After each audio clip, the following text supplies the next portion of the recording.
Andhra style నాటుకోడి కోడి కూరకు కావాల్సిన పదార్థాలు: నాటుకోడి మాంసం, ఉల్లిపాయలు, పచ్చిమిరపకాయలు.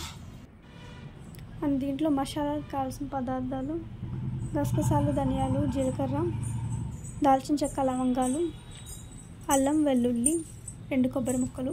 బాగా మెత్తగా మసాలా పట్టుకోవాలండి. మిక్సీలో పేస్ట్ చేసుకోవాలి. బాండి పెట్టి అందులో కొద్దిగా ఆయిల్ వేసుకోవాలి. అందులో ఉల్లిపాయలు, పచ్చిమిరపకాయలు వేసుకోవాలి.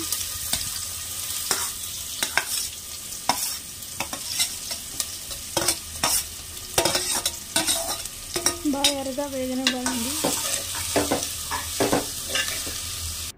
ఉల్లిపాయలు వేగాక నాటుకోడి మాంసం వేసుకుని అందులో కొద్దిగా అల్లం వెల్లుల్లి పేస్ట్ వేసుకోవాలి.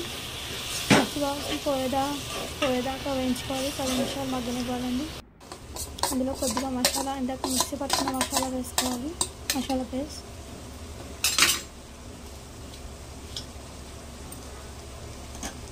ఇందులో కొద్దిగా సాల్ట్ వేసుకోవాలి. కారం వేసుకోవాలి. మీకు స్పైసీగా కావాలంటే ఎక్కువ కారం వేసుకోవాలండి. అందులో కొద్దిగా పసుపు వేసుకోవాలి.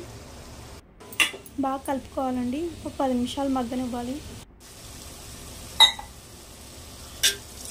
ఇందులో గ్లాస్ వాటర్ వేసుకున్నామండి. బాగా కలుపుకోవాలి. ఆ మాంసం అనేది బాగా ఉడకనివ్వాలి. అంతేనండి, చాలా ఈజీ అండ్ టేస్టీ నాటుకోడి కోడి కూర రెడీ.